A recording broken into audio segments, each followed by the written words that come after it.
everyone, and welcome to Food for Life this week. I'm your host, Ashley Tresleen. I am a food educator and personal chef, and I own Bella Foodie. So if you ever want to know anything about food or health and wellness and how food relates as medicine, which is something we're going to talk to today, I'm so excited for our guest. Her name is Angelle. I hope I said that right. And she has a neuroscience background. So we're going to talk about food in a whole new way and how it can help our mental health, how it can make us feel good in a different way than we talk about. You know, we always say food is medicine here. So we're going to learn how food can be better medicine and hear her lovely story. So after these messages from E16, we'll welcome Angelle.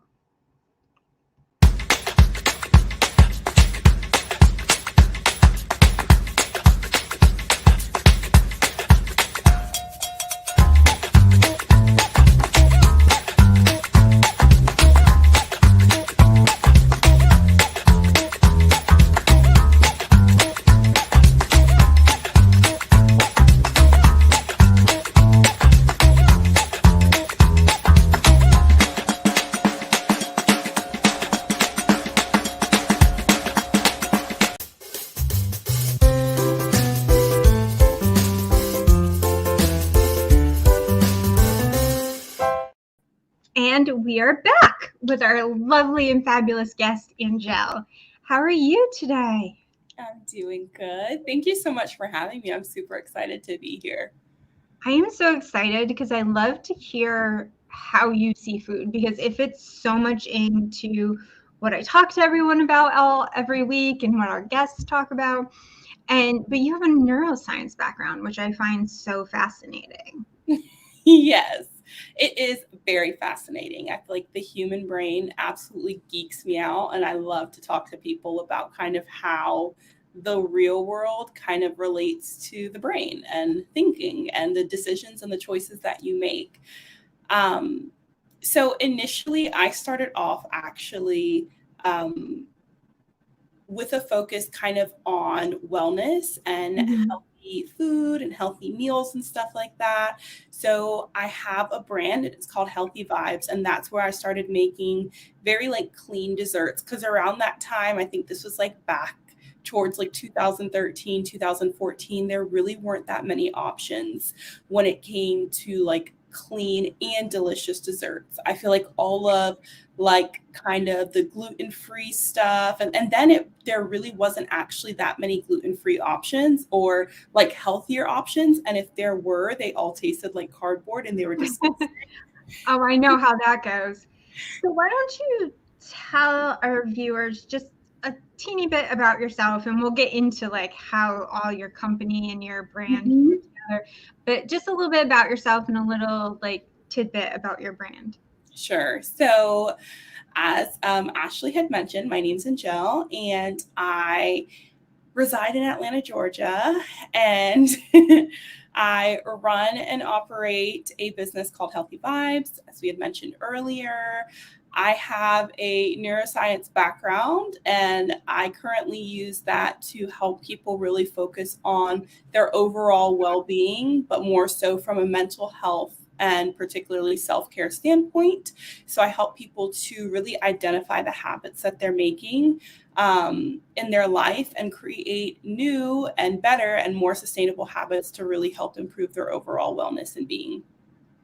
So I love that you started your company because you wanted people to feel like less guilty about eating dessert and stuff, which dessert is literally my favorite part of the meal. And I've always tried to make dessert like a healthier version or something that's like better for you, at least with like less processed sugars and natural sugars and things like that. And it's so weird, especially as women, how guilty we feel like when we go out to dinner with friends or something, or, go to the coffee shop and see a really nice homemade cookie from somewhere and we want to buy it for ourselves.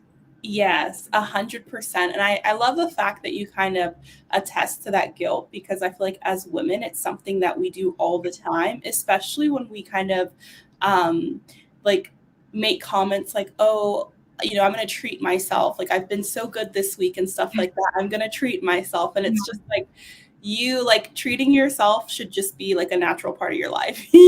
Like life is already hard enough. I don't think a brownie is going to kill anybody. And so for me, I feel like there's such an importance on balance and really finding out a balance that works well for you. So if you feel like you enjoy sweets or you have a sweet tooth, because me personally, I have a sweet tooth too, and that's kind of where I started my business from. And I feel like if you have a sweet tooth, then okay, how can I incorporate eating sweets into my diet or into my lifestyle that works, in a way that won't absolutely sabotage and wreck me, but I'm still able to kind of find that balance and enjoy having that level of freedom to enjoy sweets. So I feel like that's kind of how I started off with my business, because as I mentioned, everything tasted like cardboard and it was disgusting. And so I had to find healthier and kind of cleaner alternatives because, like I said, I do like to indulge in a sweeter treat. So I was like, if I can make them more nutrient dense and more beneficial to my overall health than it just being like a bunch of, over processed white sugar and, white flour and stuff like that, then I think that that'll be better. And I feel like I'll be able to enjoy more in moderation than if it was the other. Yeah, I mean, at least you're getting some nutrients while you're feeling like you're indulging in a dessert. And I mean, I found for myself personally that like I keep little squares of dark chocolate in my fridge. Yeah. And I have those, but they're like not bad dark chocolate. I mean, I guess I don't think there's bad dark chocolate. Let's put it this way. It's not bad for you. It's just what you prefer. Mm-hmm. It has coconut sugar in it. It's made with non-dairy. It's non-dairy, the whole deal. But it's so good, and I get 2 little squares, and that's like my little treat. My satisfies my sweet tooth, and I'm done. Yeah. So, and that's what I'm saying. So it's like sometimes I also feel like we don't need as much as we think. Sometimes we just need that little taste of it, and then we're okay. But I also notice for me, the more like I would say like the more that I focus on a more balanced diet, I start and tend to crave sweets less, if that makes sense. Mm-hmm. So if I'm eating enough protein and I'm, really filling up on enough fiber and stuff like that, I don't really have the cravings as much for sweeter things. And then I also feel like if I do, I'm able to satiate those cravings. Like I said, like more wholesome option, which for me might be maybe something sweetened with dates instead, or maybe like a black bean brownie instead of like a regular brownie. And so just making those small changes and stuff like that, like I said, it helps me, I feel like, show up for my wellness in that sense, but then also have a sweet treat. But then I'm also on the stance that although yes, substitutes can be good sometimes, and although yes, like healthier options can be good, sometimes I think that we can take those things too far and become almost like obsessed with it. Mm-hmm. And it's like it's still okay to have a piece of cake, full fat cake, that's still okay sometimes. So I think it's just like I said about finding the balance and the moderation and kind of like that 80-20 type of deal. I am so with you. You're speaking my language about the 80-20. I mean, a piece of birthday cake at a friend's birthday party is not going to kill you. If it looks good and you want to have it, go for it. Yeah. I mean, unless you have something physically or wrong with you that says you can't have that, then please don't do that. Yeah. Don't want to endorse that. So what kind of substitutes did you find in baking? Because you mentioned something sweetened with dates, and I have chocolate chips from one of my favorite companies, Hugh Kitchen.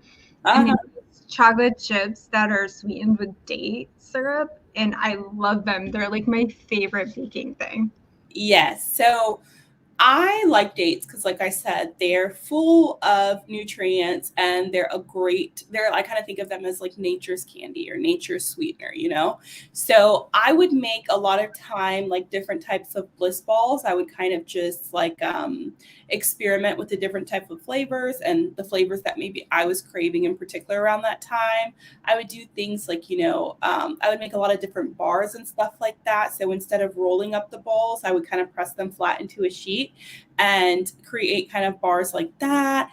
I've done chickpea cookies. So instead of, obviously your like traditional flour blend, you'll process these with chickpeas instead. And a lot of times people couldn't even tell the difference or taste the difference. So for me, I feel like, okay, that's a winner. And then black bean brownies. I've done just honestly so many different things.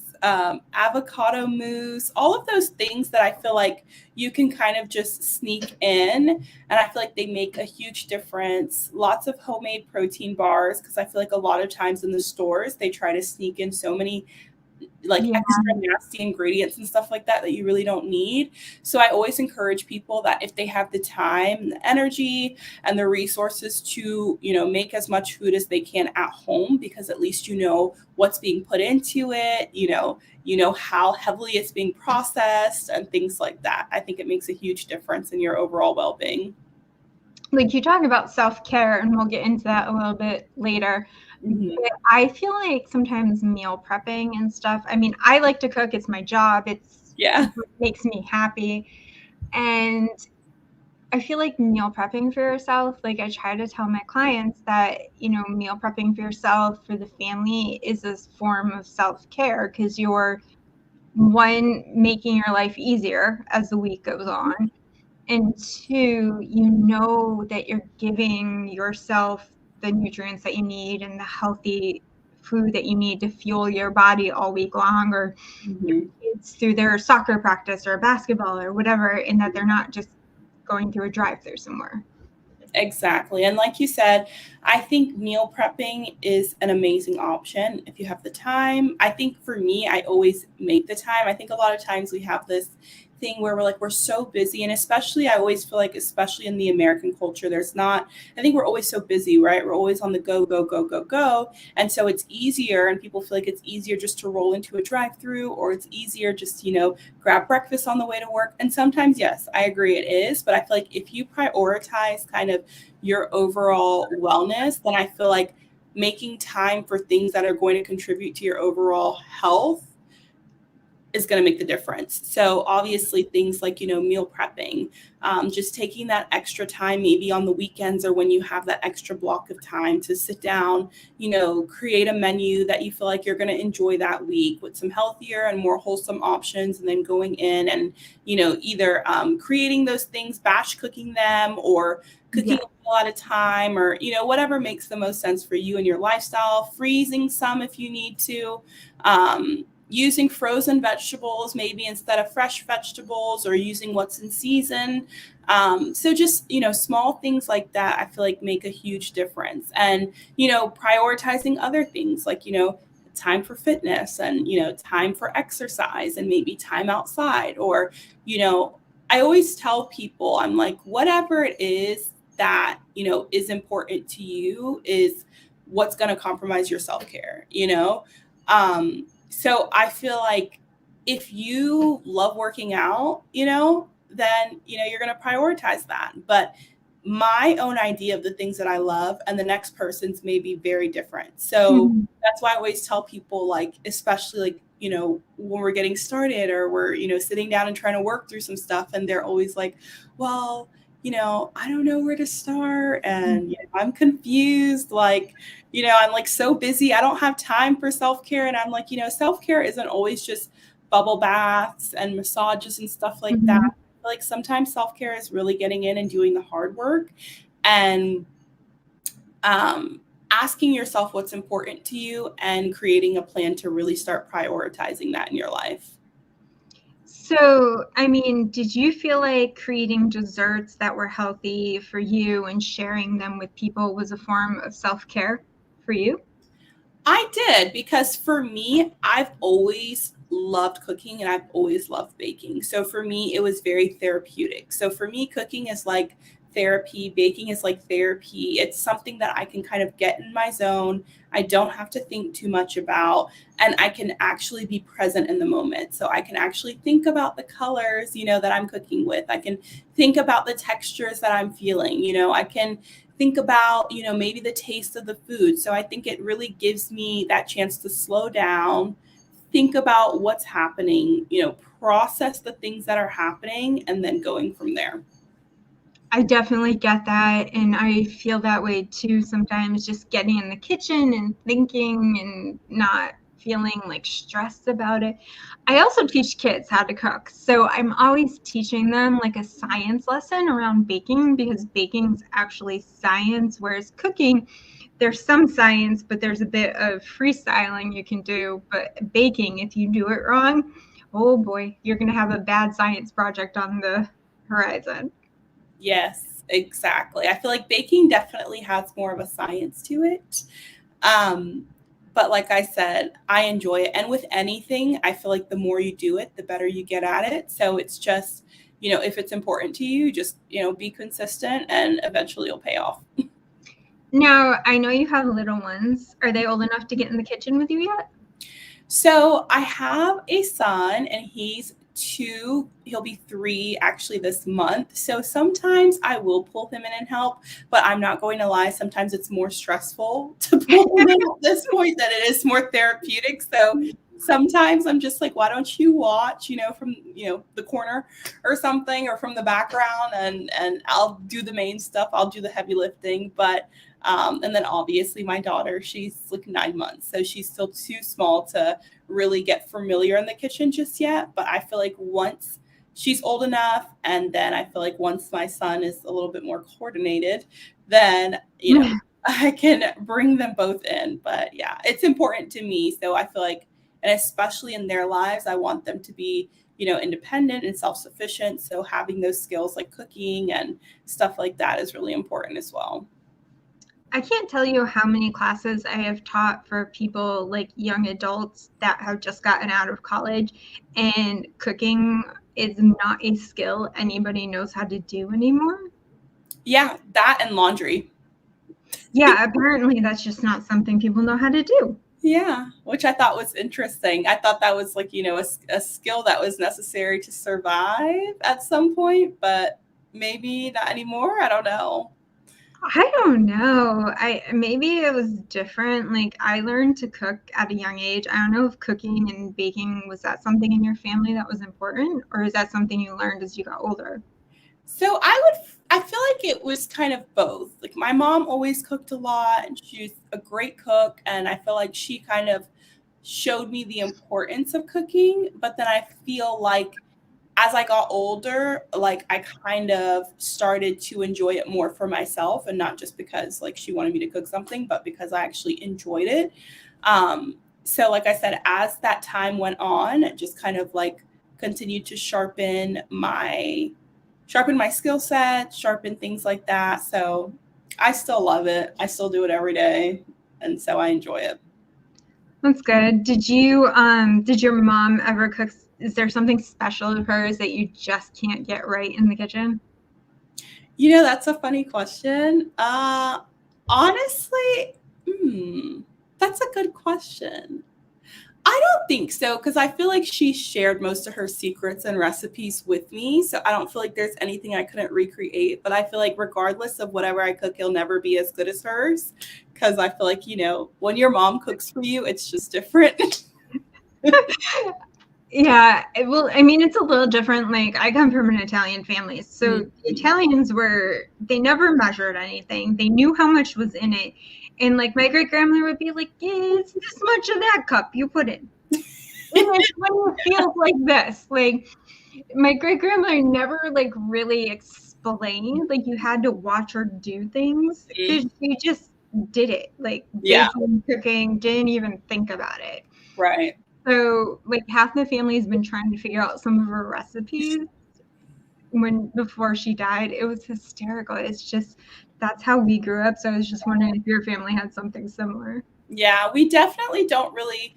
we kind of measure with the heart as well. So I like that. Measure with the heart. mhm. That's a new one. I love that.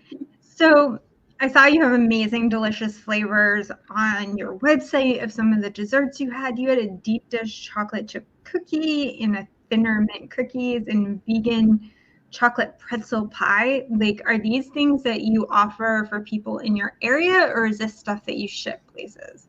So I used to ship all of this stuff. And then as kind of I rebranded my business more so to focus around more of the like mental health aspects of things, I stopped kind of shipping most of the things and I stopped kind of offering a lot of the things. I'll still get emails and inquiries for people who want to order locally. And so I still help them with that. If they want to place a local order, then I can still help them fulfill those, but I don't ship anymore. Okay. So if you live around the Atlanta area, Yeah. you can contact her and maybe get some of her lovely, healthy treats. Exactly. Now, you're talking about this rebranding and you've refocused your business less on the healthy and food part of it and more on the mental wellness and your well-being. What made you change that? What made you change direction? Yeah. So back in, that was 2020, I had my first child. I mentioned earlier, I had a son. Mhm. And right around the time that I had him, I feel like I was kind of in this space where I was like just kind of stagnant a little bit. Um, like although business was still going good, it's like for me, I feel like I needed a change. And I'm one of those types of people, like I cannot um like be disingenuine. Like I need to, like I have to really be passionate about, what I'm offering, the services that I'm offering, because I feel like that's when you get the best results with people Mhm.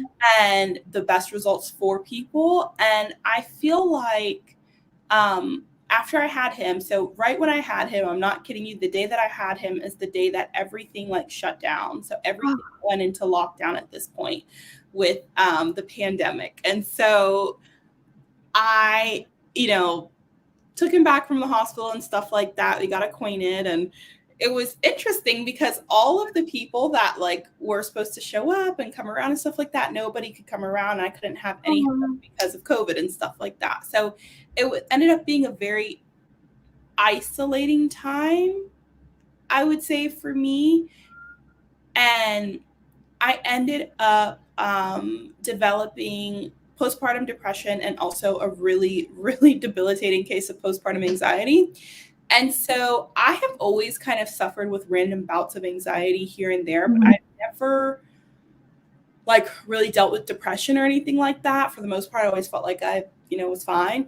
But then after having a kid, I realized what depression actually felt like. And I think after experiencing that and having such like these were such strong feelings, and I feel like it's, people make it seem like, oh, just smile more, just be happier, or Yeah. just relax. And it's just like, well, unfortunately, when things are happening in your brain, it's not as simple as just kind of changing your mindset. This is like your brain and your body chemistry at this point. And so I feel like after going through that experience, and like I said, it was such an isolating and dark and sad, terrible time for me, I felt like it was really important for me to really focus on reaching people who were experiencing either those types of issues or very similar issues. And I feel like for me, a big part of me getting to the other side of that, Mhm. really focusing on my mental health. And a big chunk of that was self-care. And so I felt so aligned with that. And I felt so passionate about that. So I completely kind of rebranded my business, rebranded my servings, my things, my offerings, my services, things like that. So I kind of just completely changed everything. And like I told you, I still do offer those. Mhm. things on the side and stuff like that when it comes to kind of custom orders and things like that. But it was really important for me to kind of really focus on this because, like I said, your mental health is such, I always feel like if you don't have your mental health, you don't have anything, you know? And obviously, like, your mental health is such a big part of your overall health. And I think that, you know, people, when you combine the two, right? When you combine eating and when you combine, you know, eating good food, and then when you combine, or healthy food, and then when you combine, you know, kind of that mental aspect, that self-care piece, then I feel like you're really at that point, like creating the trifecta for your health. And I think that so much of our society really does not nurture and care for their self-care and their mental health. And I think that it shows. And so I really want to focus on people, you know, creating better habits that are sustainable in their life and ultimately creating a better them. So, you know, you said something funny that I have anxiety in a different way. I have an anxiety as well. And, you know, the one thing everyone says is, oh, just relax. And that is the worst thing you can say to somebody with anxiety. And I got to imagine, as a new mother, yes, I'm going to relax because I'm anxious about my child, or that the world feels like it's ending right now, or anything. I mean, bringing your first kid into a world where it's shut down and isolated must have been even more new mom scary. It definitely was. And I think that, you know, I had mentioned the term isolation, and I think that's something that's so big when it comes to anxiety in general. Because like I said, even before having kids, like, I still suffered with anxiety, but it would come in like these sporadic bouts.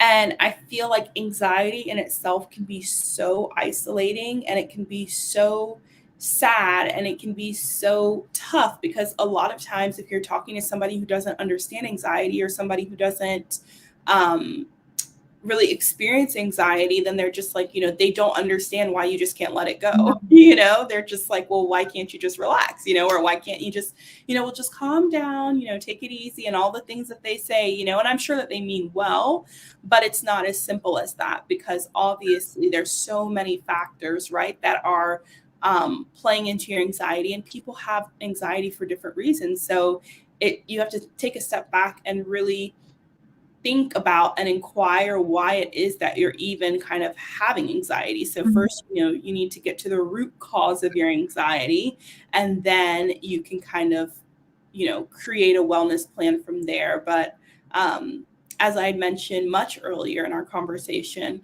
that's why I feel like food is such an important and vital part of your overall well-being. Because, you know, think about how you feel after you eat, you know, a bunch of stuff that's probably not good for you, you know, after you know, have a binge, a Netflix and chill binge one night, and then the next morning you're just kind of like, ugh, I don't feel that great, feel kind of gross and icky. And so for me, I feel like, you know, what you eat and what you consume literally becomes you, you know. Like for me, I know whenever I consume too much sugar, especially too much processed sugar, I start to feel like crazy. I start to feel kind of wired, and yeah, it's me. I start to feel kind of wired and really just like on edge, and I feel like it completely disrupts my like gut flora. And I feel like it, obviously, the minute that I feel like your gut is off, then I feel like you feel off. And that's why I always tell people, when you prioritize your diet as well, you just feel so much better. Make sure you're drinking enough water, and make sure that you're really focusing on getting wholesome food and making sure that you're eating enough. Because a lot of times too, people underestimate the fact that they don't even eat enough, right? They don't eat enough. They don't eat enough of the, you know, the proper things. So there's like, it's like this huge, like, water down trickle effect. And I think that, you know, you have to kind of start at the root problem and then kind of start to address everything else. I tell people, like I said before, food is medicine. And the thing is that my tagline that I have everywhere is, you need to be healthy from the inside out. Because I'm always telling people, I'm like, people want me to give an example. So everyone knows somebody that's a runner, or I have some friends that run marathons or half marathons, and they'll eat whatever they want because they run all the time and they're constantly hungry. But I'm like, if you're eating crap and you're running, like you have to have healthy food at some point. And then you find out that like some runner died of a heart attack and you're like wondering why the guy was so healthy. Right. It just shows that what we have to do. So you said sugar gets you. Is there something you feel like when you were going through all this, how did you know that you needed to change something? Like, did you feel like, okay, these are not just new mom feelings, these are something else? Yes. So there was a day that I kind of literally had it, and it was so weird because I actually was sure that there was something else wrong with me because of the symptoms that I was having. I was like, surely I'm dying. Surely this must be the end, because I was just like, I woke up one morning and I had absolutely no energy. Like, I could barely even lift my arm in the shower. I had no motivation, no will, no interest in showering or honestly doing anything. And I just, I remember asking my husband, and I was like, if I cannot even like get myself together, if I don't even have the energy to lift my arm or do anything, I was like, how in the world am I going to take care of, a child? And I remember I started crying because I was so tired of being tired. It made no sense. Like, you're exhausted, but you haven't really been doing anything. It's not like I'm out like climbing mountains or something, but my body felt like it had just been, I feel like I literally walked around the world. And so my husband was like, well, we really gotta figure out what's going on. Cause I was like, yeah, there's no way that I can continue like this. And so that's when I knew that I needed to desperately make a change and find a change that it was actually going to work for me. And so that's when I kind of really, and at that time, I feel like there really wasn't much that I found about, postpartum stuff and about like, anxiety. Like, I feel like all the stuff that I saw for like anxiety relief and help and stuff like that was rather general. There wasn't anything that was like so specific, like, do this and, start here. And so, obviously I implemented some of the general stuff, but I really kind of delved into the deeper stuff and started looking at the root cause of my anxiety. And for me, at that point, that debilitating anxiety was half of it, I think, was from being in isolation, in the middle of this pandemic. Yeah. And we don't know how people are getting sick, who's getting sick, like what's even going on. And then I think the other half of it was from simply just, my hormones readjusting and stuff like that. And so once I was able to kind of find a plan that worked better for me, and like I said, I really wanted to focus on more wholesome and like natural methods, at least in the first bit. So I really overhauled my diet. I really focused on activity and motion and wellness. And I remember I had a doctor then, and he told me that it is almost as like effective going outside for like 20 minutes or 30 minutes a day, getting fresh sun, getting fresh air was almost as effective as like taking an antidepressant or something like that. Now, obviously you will need to consult with your doctor because everybody has a different case and everybody needs different things. But I also do want to let people know that if you're struggling, especially with your mental health, and to the point that you feel like you can't cope, or to the point that you feel like, it's too much, or like you can't go on, or whatever the case might be for you, I always, always encourage people, very strongly encourage people to always check in with a healthcare professional, check in with your healthcare team. If you don't have one, there's so many resources and different hotlines that you can call. And moreover, I also don't want people to have such a stigma on medication. There are some people and they need medication, right? They need medication, but they don't want to get on medication because of the stigma that's associated and attached with taking medication.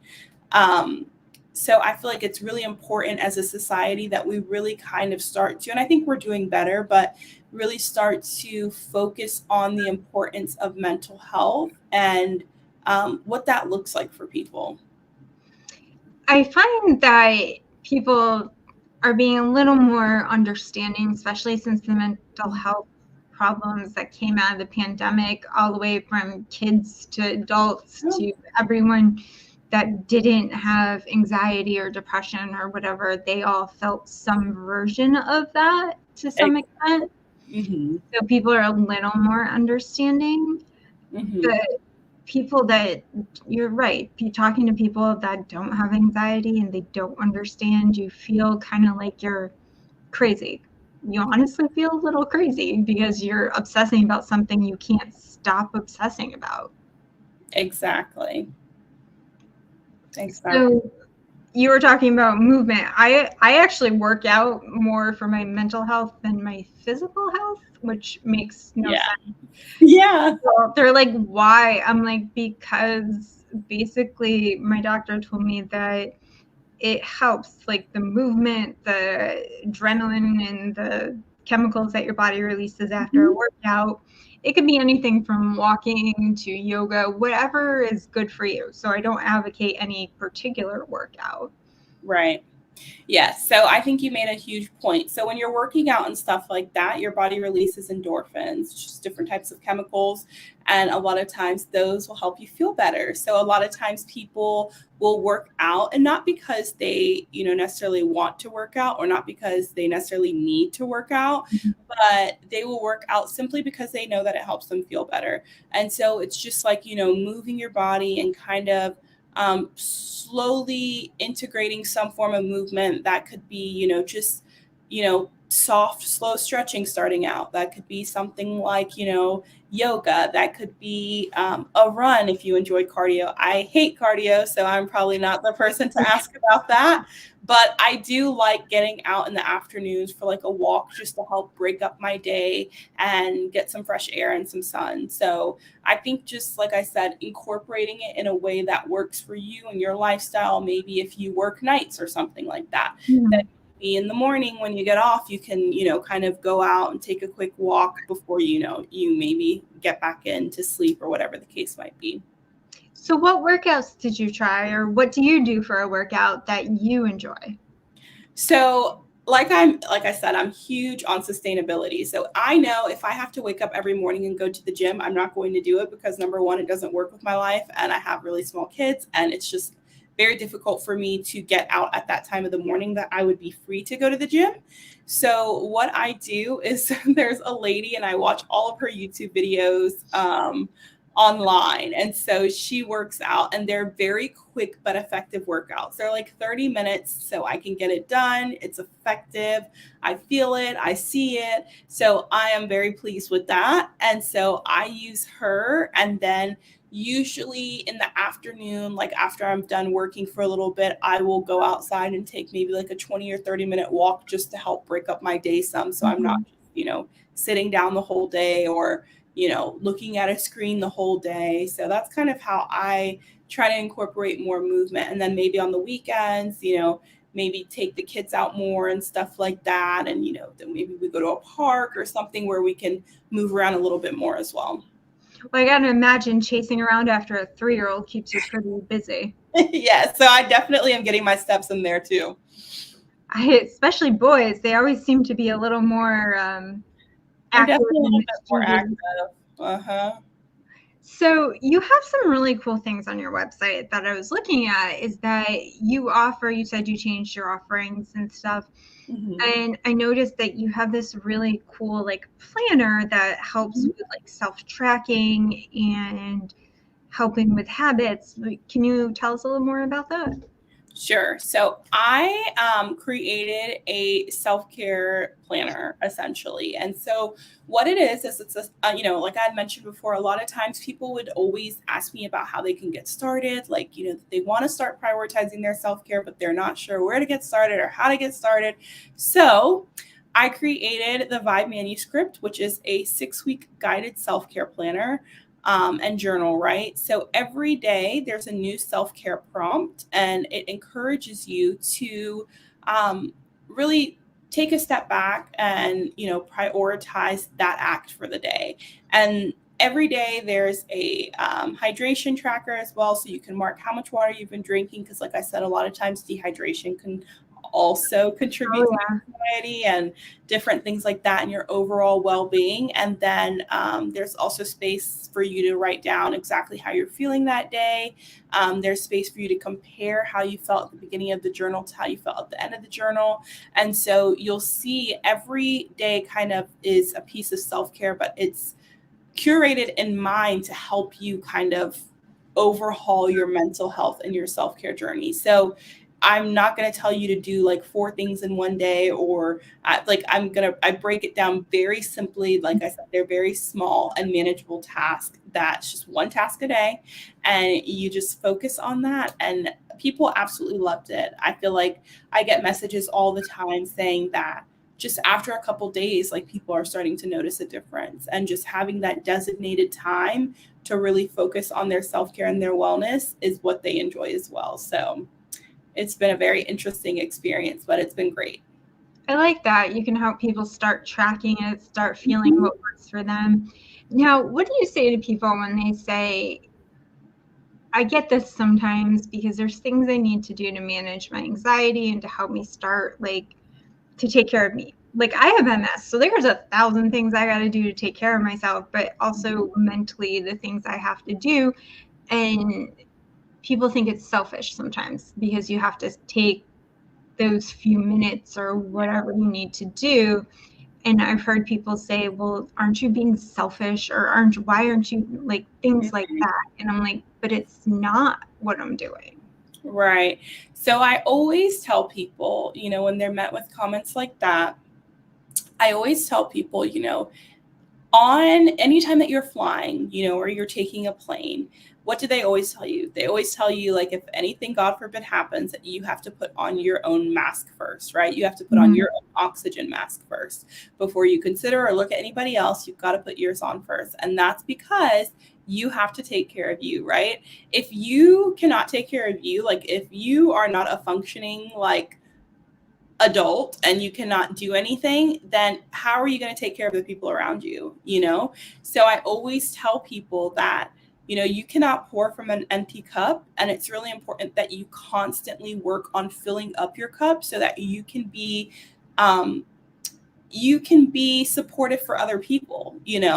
So if you run yourself into the ground, you're virtually useless and stuff like that. It's like you're not going to be of any good use. So I always tell people, I'm like, you have to focus on yourself so that you can be there for other people. So that looks different for everybody, but I think it's the universal kind of message, is that you have to take care of yourself first before you take care of anybody else. It's just like, if I'm running on complete E, and I'm super stressed out, I haven't taken any time to myself, then if I'm dealing with my kids, I'm going to be, more snappy, or I'm going to probably not be able to be as patient, or I'm not going to have the energy, right, to keep up with them, or I'm not going to have the energy to focus on my relationship with my partner or anything like that. So it all starts with me, so when I take time to pour into myself, fill up my cup, I'm able to come back and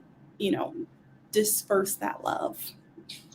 So basically, you want to explain to people that you're taking care of you so you can take care of them eventually.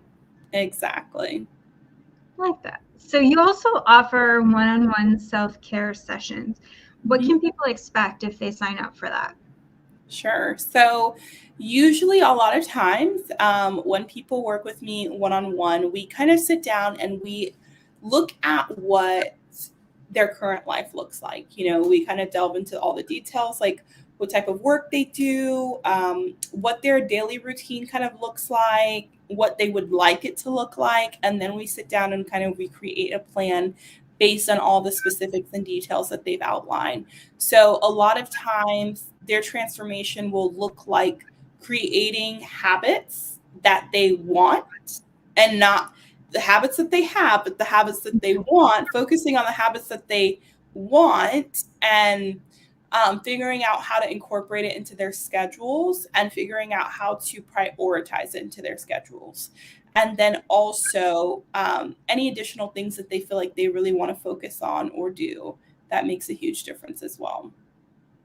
I like that. It's kind of like a way to guide people to through their own journey, I guess. Yes, exactly. So you started making the self-care a priority. You have helped other people. Now, you have like the cutest sweatshirt on your website. It said the Overthinkers Club, which, by the way, I should be a member of that. I constantly overthink things. I don't even know why, but I just do. Yes, I am definitely me myself. I am a professional overthinker, and sometimes I have to sit back and step back and tell myself, okay, you overthinking this is not going to change the outcome. So, just, trying to plan for every eventuality in your head. Exactly, and that's extremely overwhelming as well. Yeah, my brain has a mind of its own. Yeah. So, what made you want to create these products? I mean, is it everything you've been through? Is it just the wanting to help people from the neuroscience background, keeping them healthy one way or another? What made you create the products in general?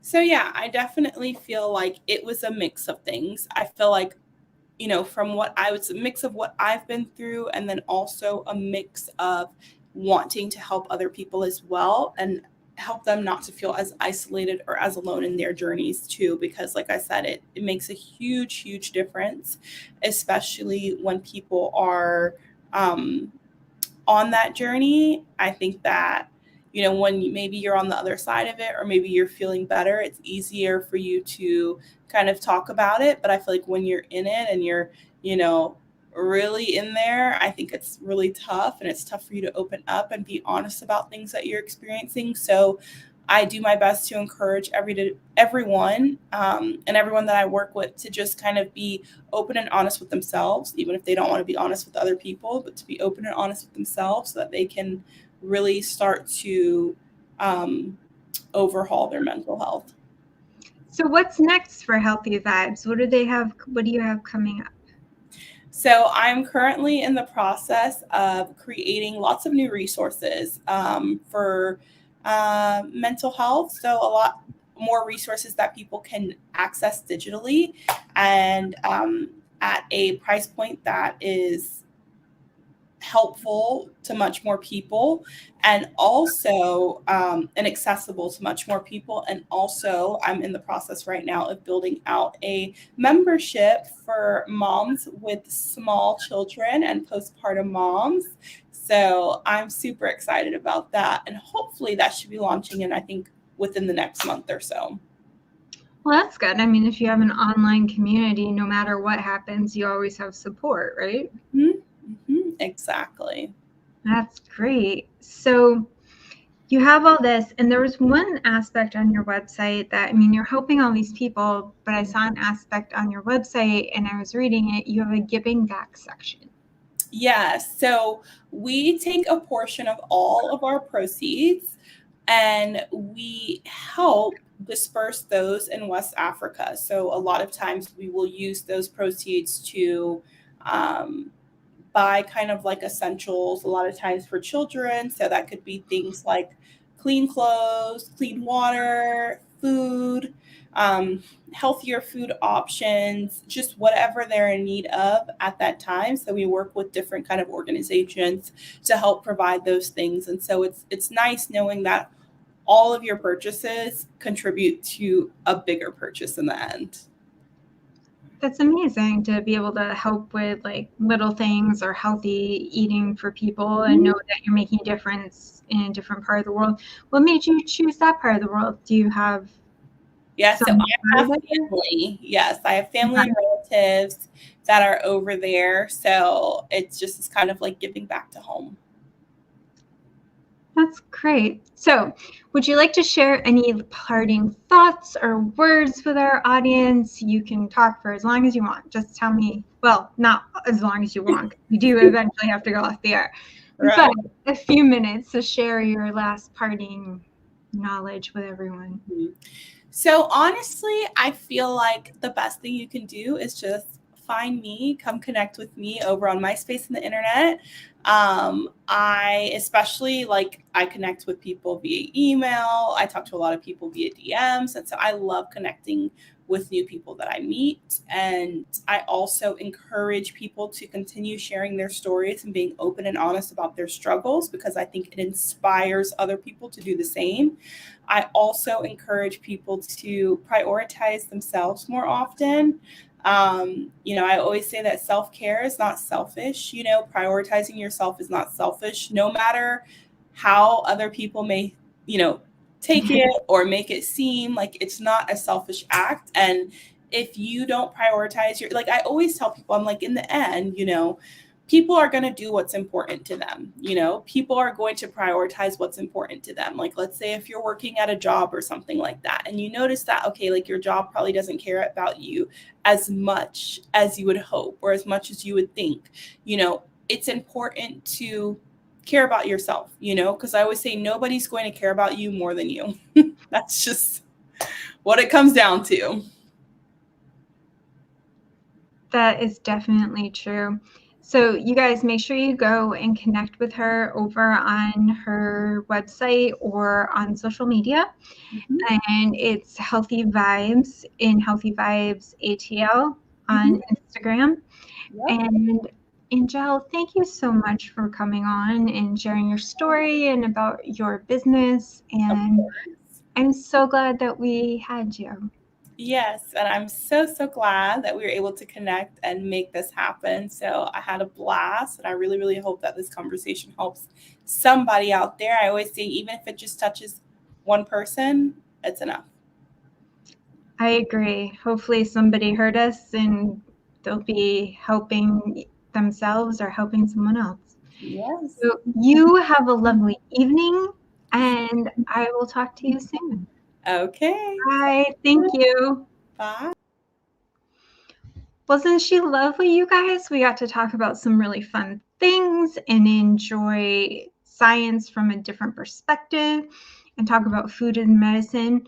Now, make sure if you know anyone that is struggling with their mental health that you help them find resources and that you talk to them and make sure that they are safe. Now, I am praying for everyone else that's going through some bad weather. We just had snow here in the Northeast and we are unbearing from it. So anyone that has bad weather coming through, I hope it all clears up soon. Now, we are in March, the month of St. Patrick's Day. So we'll be sharing some St. Patrick's Day recipes this month. Now, everyone, have a good evening. I enjoyed being with you tonight, and I will see you all next week. Bye.